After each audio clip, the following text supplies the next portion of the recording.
네, 네타냐후 이스라엘 총리가 이란의 핵, 미사일 역량을 무력화시켰다며 조기 종전 가능성을 시사했습니다. 이란 사태 관련해서 이원삼 선문대 국제관계학과 명예교수, 두진호 국가전략연구원 유라시아 센터장과 함께 이야기 나눠보겠습니다. 어서 오세요. 어서 오세요. 안녕하세요. 안녕하세요. 네.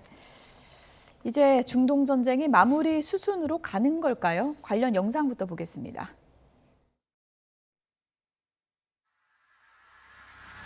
불길이 쉴 새 없이 뿜어져 나옵니다. 이스라엘이 세계 최대 규모의 가스전 사우스 파르스를 폭격했습니다. 이스라엘 수도 텔아비브에 또다시 날아든 이란 미사일 한두 하나에서 수십 개 자탄이 살포되는 집속탄 공격이 이어졌습니다.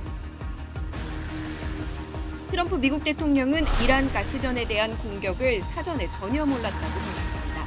Israel acted alone against the Syria gas company. Fact number two, President Trump asked us to hold off on future attacks in the Holocaust. לאיראן אין היום אפשרות להעשיר אורניום ואין לה אפשרות לייצר טילים בליסטיים. אנחנו ממשיכים בריסוק היכולות הללו. 네타냐후 총리는 이런 공격으로 전쟁이 예상보다 빨리 끝날 수 있다고 전망했습니다.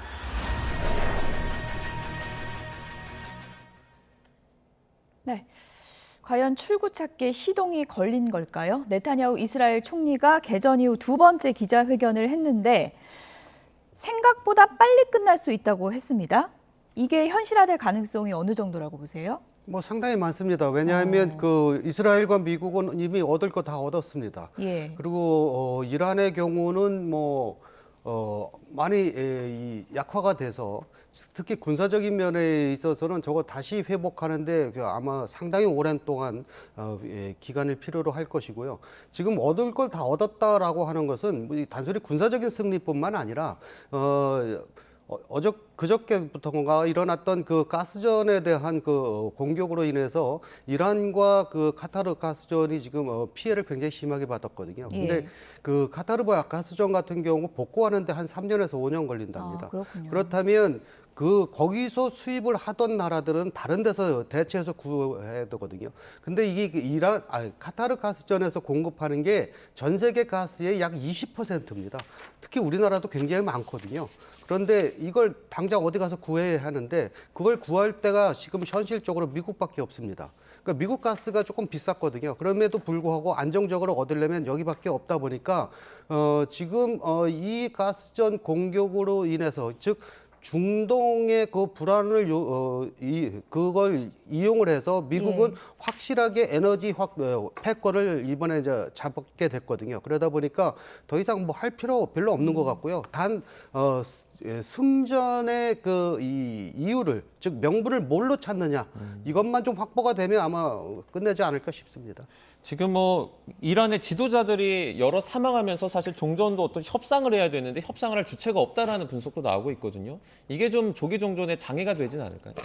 네, 말씀하신 대로 이제 라르자니가 사실상 참수작전으로 제거가 됐고 그 이제 후임자로 사이드 잘릴리라고 하는 이슬람 원리주의자 강경파가 지금 후임자로 사실상 내정이 됐기 때문에 정치적 협상을 통한 그리고 외교적 대화를 통한 방법은 현재로서는 좀 어려워진 것 같고요. 좀 전에 말씀하셨던 대로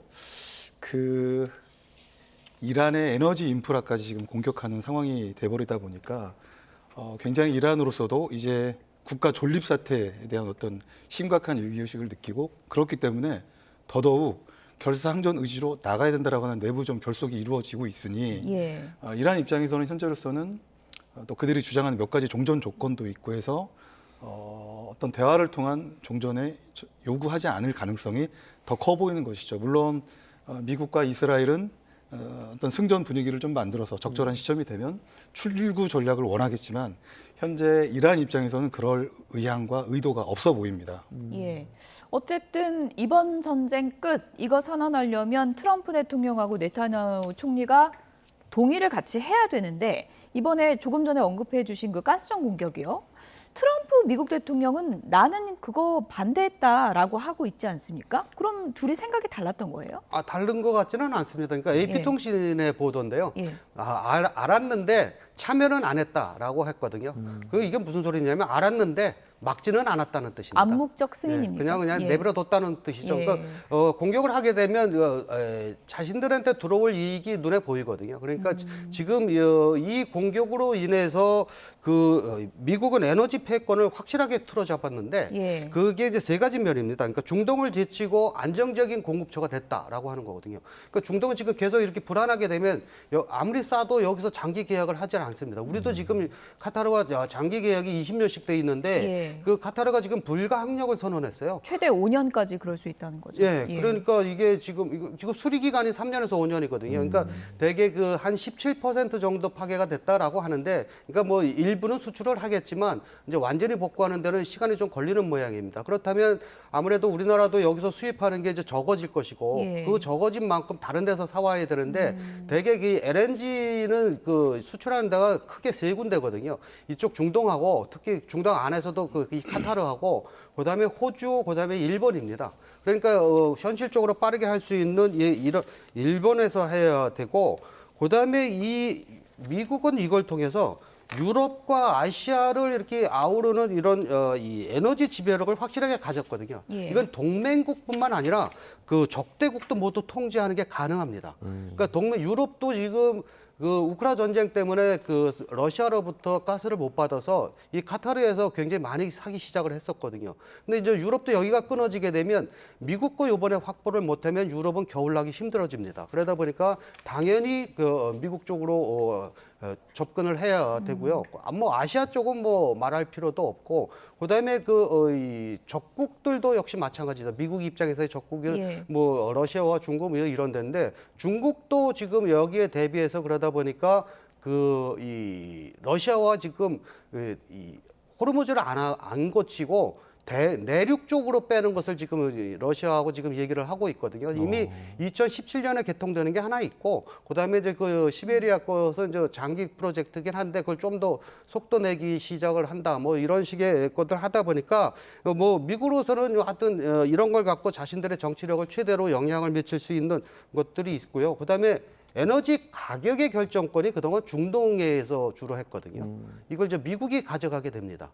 그렇게 되면 달러 패권에 이어서 에너지 패권까지도 확실하게 차지할 것 같습니다.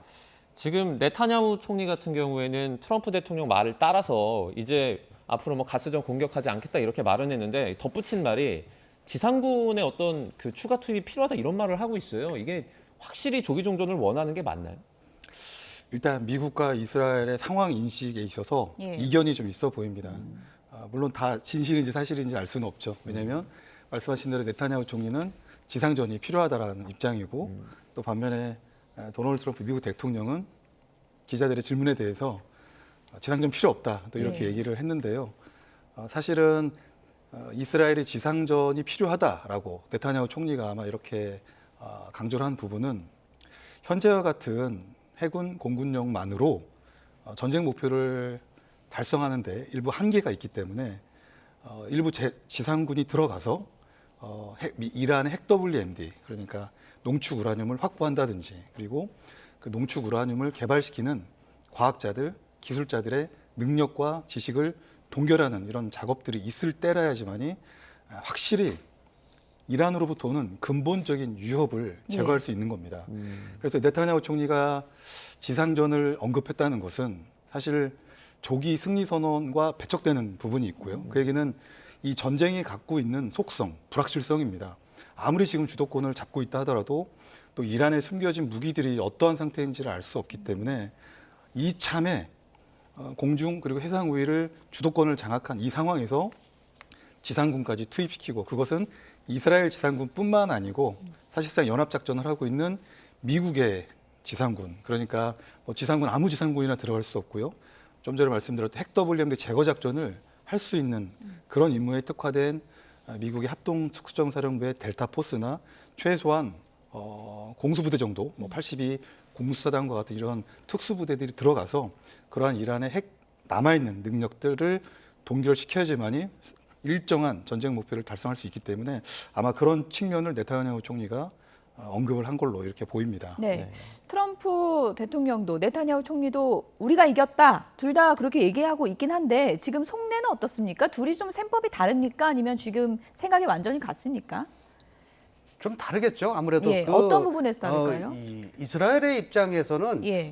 이번 기회에 자신들의 안보에 위협이 되는 걸 확실하게 없애겠다는 겁니다. 그러니까 국경을 마주보고 있는 히즈볼라가 제일 우선적이었었거든요. 예. 그리고 이제 그 뒤에서 봐주고 있는 이란인데 이미 하마스는 많이 괴멸이 됐고, 근데 지금 히즈볼라는 뭐 아직까지는 그렇게까지 많이 괴멸되지는 않았고, 뭐 완전히 괴멸되지도 않을 겁니다. 왜냐하면 이미 이스라엘은 몇 번에 걸쳐서 공격은 했지만 그때마다 더 강경한 세력들이 나와서 더 보강이 되고 그랬었거든요. 근데 이제 그 뒷배를 봐주고 있는 이란을 확실하게 없애겠다라고 해서 이 강경 보수파들이 최고 지도자로 들어오는 것을 온건파로 바꾸려고 굉장히 노력을 했는데, 물론 그거보다 더 체제를 아예 바꿔버리려고 했는데 지금 공격을 하면서 보니까 체제가 바뀔 것 같지는 않고, 그러니까 이제 온건파라도 세워보자. 그래서 이란 내부에서의 어떤 그 봉기나 이런 걸 자꾸 유도하고 이런 건데, 예. 미국의 입장에서는 단지 거기에 국한되지 않습니다. 좀 더 세계적인 관점을 보기 때문에, 그러니까 이 군사적인 면뿐만 아니라 이런 에너지 패권을 쥐어야지만 동맹국뿐 아니라 적성 국가들도 자신들의 이 어떤 세계 질서에 좀 동참할 수 있게 할 수 있거든요. 예. 그 그림이 이게 지금 어느 정도 됐습니다. 그러니까 이제 하나 조금 확실하지 않은 것은, 그러니까 트럼프 대통령이 이걸 전쟁 초기 때부터 계획하고 했는지 안 했는지는 정확히 모르겠는데 예. 결과를 보면 지금 그렇게 됐습니다. 그래서 이 결과 때문에 지금 가장 심하게 변할 때가 걸프 산유국들이에요. 걸프 산유국들은 지금 대부분 2030이라고 해서, 그러니까 2030년대까지 해서 경제 체제를 완전히 바꾸는 전략을 쓰고 있었거든요. 예. 그것은 이제 석유 수요가 점점 줄고 뭐 이렇게 전기 자동차 이런 것들이 많이 나고 이제 대체 에너지가 발전하고 뭐 이러니까 그거에 대비해서 했거든요. 그래서 지금 사우디의 네옴시티 건설이나 이런 게 다 그거의 일환인데, 특히 두바이 같은 데는 뭐 그래서 이제 금융, 관광, 그다음에 그 우주 산업 뭐 이런 걸로 특화돼서 이제 점점 발달하기 시작했는데, 이게 이렇게 안보가 불안하게 되면 관광과 금융은 직격탄입니다. 벌써 두바이는 자금이 빠져나가기 시작했거든요. 그러면 이 계획 수정 자체를 바꿔야 됩니다. 그렇다면 아랍 국가들의 얘기를 하더라도 여기에 진출하려고 하는 한국도 계획을 다시 짜야 됩니다. 지금 우리는 건설을 비롯해서 이런 이 경제 협력이 이쪽과 굉장히 많거든요. 예. 그러니까 이제 이런 것들을 장기적인 관점에서 어떻게 수정을 해야 되는지를 아마 좀 빨리 좀 이렇게 다시 봐야 될 것 같은 생각이 듭니다. 네, 이번에 그 중동 사태 좀 초반으로 돌아가서 이번에 조켄트 그 미국 국가대테러센터 국장 있지 않습니까? 트럼프 대통령이 이제 이스라엘에게 왜곡된 정보를 받아서 이 전쟁을 시작했다라고 말했는데, 이스라엘은 트럼프 대통령이 누구 말을 그렇게 들을 사람이냐 이렇게 반박을 했어요. 누구 말이 맞는 겁니까? 굉장히 이란의 임박한 핵 위협에 대한 평가를 두고 미국의 정보 조직이 되겠죠. 국가정보국을 포함한 미국 정보당국의 판단과, 그리고 트럼프 대통령의 상황인식이 조금 차이가 있었다라는 것이 최근에 국정정보위원회를 통해서 일부 좀 밝혀졌습니다. 네. 그런 과정에서 이 트럼피즘 마가주의 핵심 인물인 조켄트 전 대테러센터 국장이 일종의 양심 선언을 해버린 것이죠. 그래서 이 전쟁을 결심하고 시행하는 과정 자체가 민주적이지 않았고, 그 결심하는 것도 미국의 독자적이고 어떤 주권적인 결정이 아니고 특정 국가, 제3의 국가, 이스라엘이 되겠죠. 이스라엘의 로비를 통해서 외부로부터 강요된 결정이다라는 취지의 이 발언을 하면서, 이게 지금 미 국내는 물론이고요, 전 세계적으로 상당한 좀 정치적 파급력을 이렇게 좀 가져오는 게 아닌가 싶습니다. 왜냐하면 미 정보 당국의 평가만 기초한다면 이란에 임박한 핵 위협은 없습니다. 그렇기 때문에 전쟁을 해야 될 필요성은 없는 것이죠. 그런데 전쟁을 해버린 것이죠. 그리고 이렇게 글로벌 상황이 불확실성으로 빠져들었기 때문에 지금 이 시간에도 미국은 명분 없는 전쟁을 하고 있는 것과 다름이 없다는 겁니다. 그래서 미 정보 당국 혹은 조켄트 전 대테러 국장이나 혹은 전쟁을 결정하고 시행하고 있는 전쟁 지도부의 장인 트럼프 대통령 누군가는 거짓, 누군가는 참회 주장을 하고 있다라고 볼 수 있을 것 같습니다. 뭐 말씀하신 객관적인 그런 정보만 놓고 보면은 오늘 뭐 네타냐후 총리도 이란의 핵 능력이 완전히 상실됐다. 트럼프 미국 대통령도 연일 그 부분을 강조하고 있는데 어떻게 보면 그냥 뭐 표화에 불과한 겁니까? 맞습니다. 어떻게 봐야 됩니까? 예. 100% 다 알 수는 없습니다. 그리고 예. 미국과 이스라엘이 연합작전을 통해서 이란에 숨겨져 있는 다양한 핵 WMD 시설들, 관련된 시설들, 인프라들을 아주 집요하게 공격은 하고 있지만 예. 그것이 100% 제거됐다라고 확신할 수 있는 근거를 제시하지 못하는 것이거든요. 예. 그렇게 하기 위해서는, 그러니까 전쟁 목표를 완전하게 달성하기 위해서는 네타냐후 총리 주장처럼 지상군 투입은 불가피한 측면이 있다는 거죠. 직접 핵 WMD를 제거할 수 있는 능력을 갖춘 부대들이 들어가서 눈으로 확인하고 남아있는 잔여 능력에 대한 그 능력을 동결시키고 그것을 확인할 수 있을 때, 예. 그래서 이란이 두 번 다시 농축 우라늄을 개발하지 않거나 예. 그런 유사한 시설들을 만드는 의도조차 제거할 때라지만이 사실상 이 전쟁 목표가 달성이 될 수 있는데 아직은 그런 수준은 아닌 것 같고요. 예. 이란이 또 믿는 구석이 있다면 바로 남아있는 농축 우라늄 그리고 인프라 시설들이 일부 남아있다라고 하는 예. 그런 것에 근거하는 것이 아닌가 이렇게 저는 평가합니다. 네타냐후 총리가 트럼프 대통령에게 무엇을 하라고 지시할 수 있는 사람이 있다고 생각하느냐, 트럼프한테 누가 지시할 수 있느냐 이 얘기인데 그러면 트럼프 대통령이 전쟁 끝 선언하면 네타냐후 총리는 뭐 따라갈 수 있다는 겁니까? 반대로 어떻게 봐야 됩니까? 뭐 따라는 가겠죠. 예. 왜냐하면 지금 군사적인 측면에서만 봐도 이미 무기가 많이 소진이 됐는데 미국이 안 대주면 못합니다. 그러니까 그건 어느 정도 뭐 마음에 안 들어도 할 수는 있는데 문제는 이제 이게 이렇게 대규모의 어떤 타격을 하는 큰 전쟁은 얼마 안 가서 끝이 나겠지만 예, 그렇다고 전쟁이 완전히 끝났냐면 그거 아니거든요.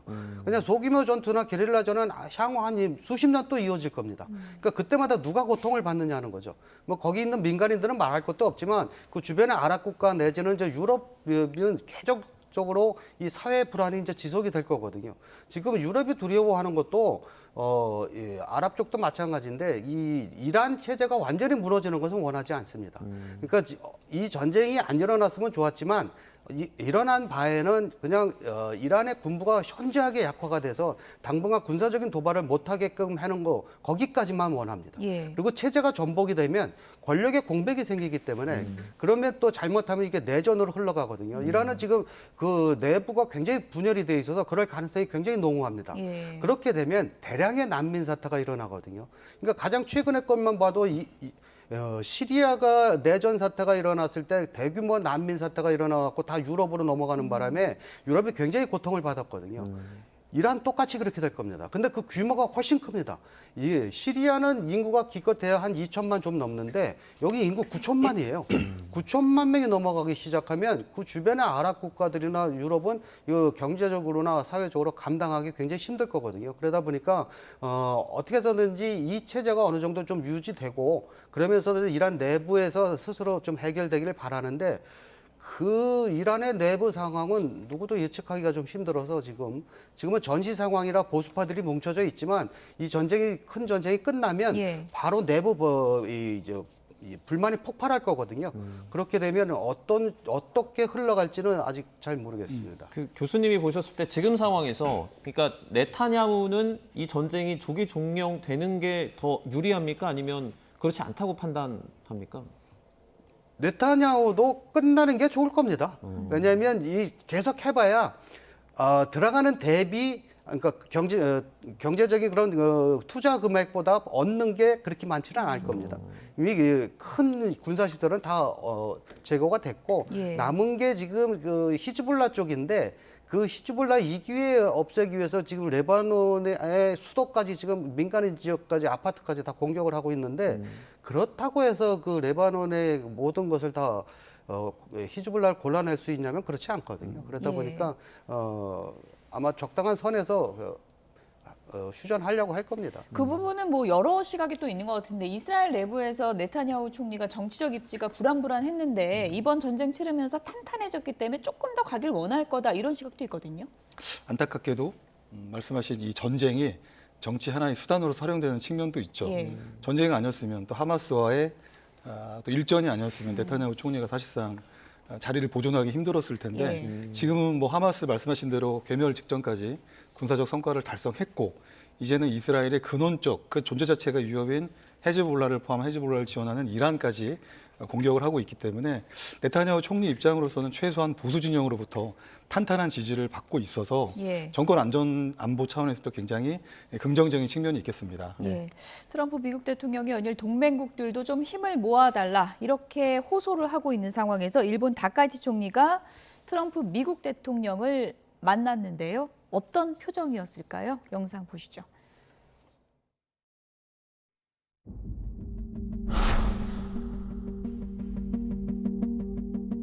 Look, I expect Japan to step up because, we have that kind of relationship. And we step up for Japan. We have 45,000 soldiers in Japan. We spend a lot of money on Japan.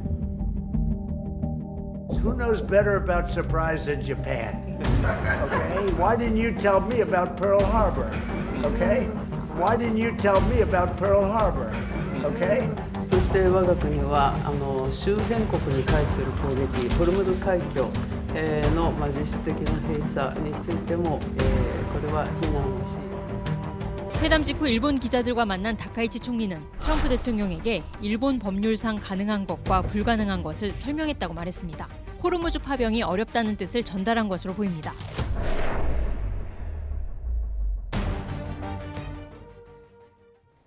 그야말로 면전에서 대놓고 압박한 트럼프 미국 대통령인데 다카이치 총리 표정이 모든 걸 말해주는 것 같아요. 곤혹스럽지만 그 대답은 해야 되고 그러니까 일본의 입장에서는 그냥 거액을 투자함으로 해서 트럼프의 환심을 사겠다라고 하는 거고 트럼프는 또 이걸 통해서 동맹국들이 우리를 지지했다라고 하는 명분으로 지금 가는 거거든요. 어차피 트럼프도 뭐 군대를 보낼 거라고 기대하지는 않았을 겁니다. 그러니까 이미 총리가 가기 전에 계속 국내법상 뭐 군인이 안 된다 뭐 이런 것들은 계속 흘리고 좀 있었고 그러다 보니까 경제적인 선물을 준 건데 이 경제적인 선물이 굉장히 큽니다. 그러니까 108조 원을 투자를 하겠다라고 했고 그런데 이제 주로 에너지 분야가 많습니다. 여기 일본도 지금 뭐 아무데나 투자하는 것은 아니고 지금 에너지 판도가 변하고 있다는 것을 굉장히 빠르게 지금 이 대처를 하고 있는 그런 상황들인데 그러니까 소형 모듈 원자력이라든지 아니면 그 천연가스 발전소를 증축한다든지 그다음에 심해 원유를 뽑아내는 문제가 있는데 그런 거에 투자를 하겠다라고 하는데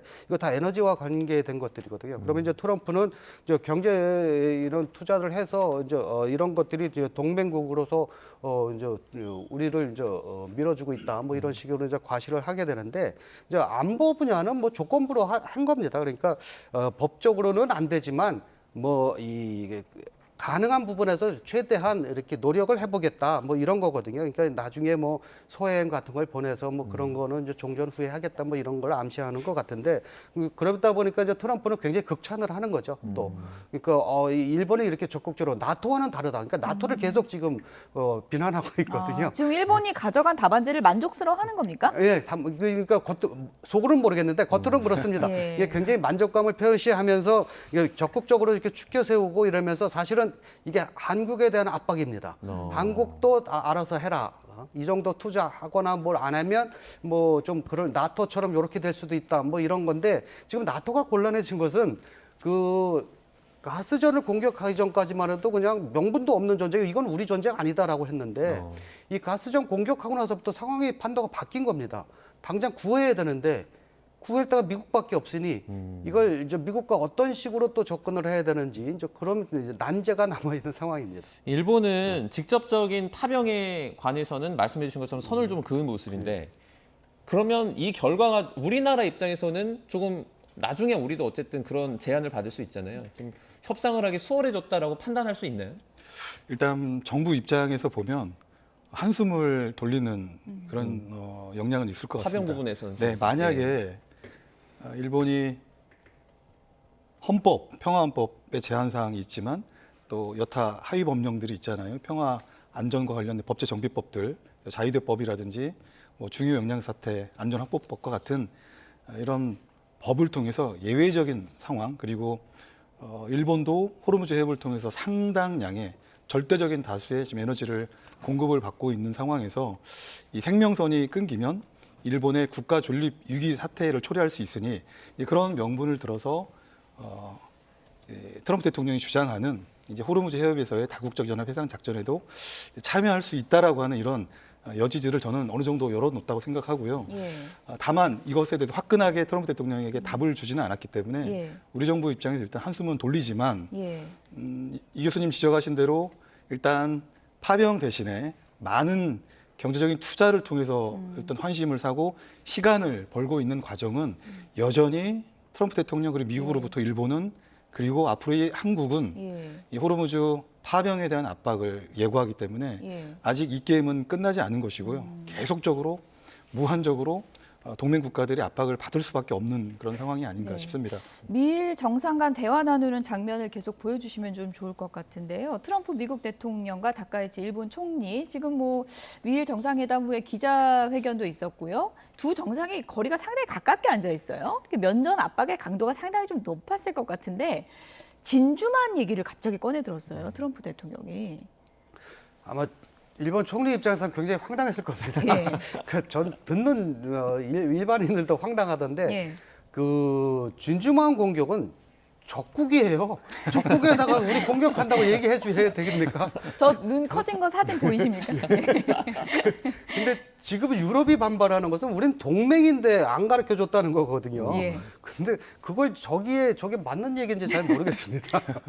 좀 준비된 얘기일까요? 아니면 저기 즉흥적으로 나온 걸까요? 어떻게 보세요? 즉흥적인 것도 있고 예. 좀 감정도 저는 섞였다고 감정이 생각을 해요. 섞였다. 왜냐하면 예.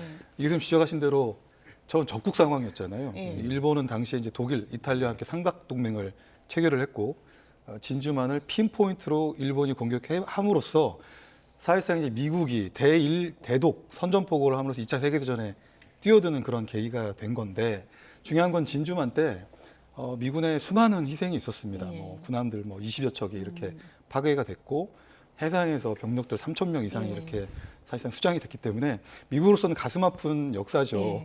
그런데 트럼프 대통령이 저 얘기를 했던 건 기습의 중요성을 강조하려고 했던 건데 맥락은 좀 안 맞는 거예요. 맥락이 전혀 맞지 예. 않는 걸 지금 다카이치 총리 앞에 저렇게 해버리니까 예. 아마 다카이치 총리 표정은 올해 가장 놀란 표정이 됐을 겁니다. 그 미일 정상회담을 보고 이제 아까 센터장님께서 말씀해 주셨지만 일단 파병에 한해서는 우리나라가 한숨을 돌렸지만 어쨌든 그에 준하는 뭐 경제적인 투자라든지 이런 걸 또 해야 되잖아요. 그것도 다른 부담이 될 수 있을 것 같아요. 네, 그 경제적인 부담은 굉장히 많이 있을 겁니다. 근데 이미 우리는 이 미국의 LNG하고 셰일 오일을 사기 위해서 그 특별법을 3월 16일 날 통과를 시켰습니다. 그러니까 이미 저번에 미국하고 협상을 할 때 얘기했던 부분이거든요. 그리고 향후 4년간 1,350조 원을 투자를 하겠다라고 했었는데 이것은 그 당시로서는 뭐 이게 너무 과한 투자 아니냐라고 생각을 했는데 지금 에너지 판도가 이렇게 바뀌고 나서는 오히려 잘 됐다라고 하는 그런 이제 전환도 좀 되고 있고요.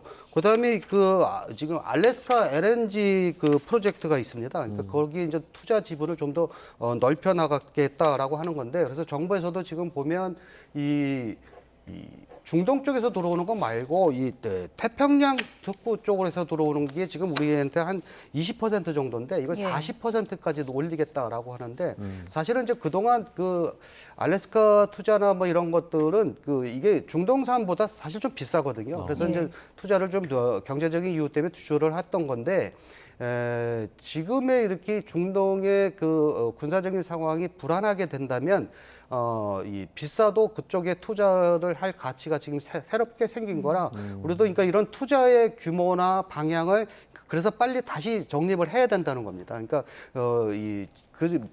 이 전쟁 전에 세웠던 것은 이 중동 쪽이 그나마 안전했고 에너지를 들여오는데 문제가 없었을 때 한 얘기니까 지금 이후부터는 조금 그 전략을 빨리 바꿔서 좀 수정을 해야 될 거라고 생각을 합니다. 어쨌든 지금 트럼프 미국 대통령이 제일 원하는 건 호르무즈 해협 상황 해결되는 거고 거기 봉쇄가 사실상 지금 봉쇄인데 좀 풀리는 걸 텐데 이란에서 호르무즈 해협 통행세 부과를 또 검토하고 내부적으로 있다고 하더라고요. 이런 분위기를 보면은 뭐 기뢰 설치라든지 이런 대안보단 다른 쪽을 생각하고 있다 이렇게 봐도 되는 겁니까? 병행하고 있다라고 저는 생각을 있다. 합니다. 지금 이 전쟁이 보면 군대가 동원이 돼서 싸우는 것도 있지만 지역의 에너지 시설을 공격을 함으로써 경제 쇼크를 유발해서 그야말로 가용한 모든 정책 수단을 동원해서 자국에 유리한 지금 효과를 유도하고 있는 측면이 있다는 거죠. 그래서 이란은 정확하게 기뢰 몇 발을 실제 그 어떤 폭약이 탑재된 기뢰를 설치했는지 안 했는지 정확히 알 수는 없습니다만 어쨌든 호르무즈 해협에 대한 위협을 제공해야 되기 때문에 기뢰가 일정 부분 저는 들어가 있는 걸로 평가를 하고 그와 동시에 통행세까지 같이 함으로써 호르무즈 해협을 통과하는 그것이 에너지가 공급되는 국가들로 하여금 계속 압박을 주고 또 미국과는 약간의 거리를 두게 하고 또 미국은 아메리카 퍼스트가 아니고 아메리카 언론이라고 하는 미국의 고립을 강요하고 그럼으로써 이 전쟁의 정당성을 깎아내리기 위한 그런 조치들을 지금 시행을 하고 있는 겁니다.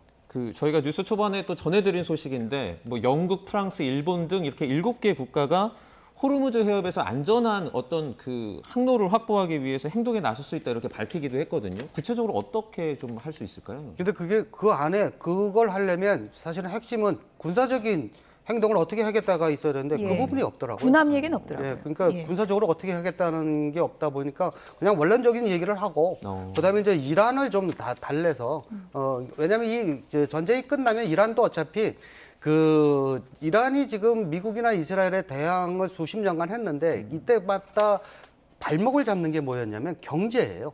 그러니까 미국의 제재를 1979년도 이후서부터 계속 제재를 받고 있었기 때문에 경제가 정말 어렵거든요. 그러다 보니까 이 경제를 살릴 수 있는 방법이 그나마 이란에서는 이 원유와 가스였는데 근데 이 원유와 가스도 군사적으로 굉장히 취약한 게 한 군데 몰려 있어요. 가스 한 군데, 원유 한 군데, 이번에서 봤듯이. 그러다 보니까 타격하기가 아주 쉽거든요.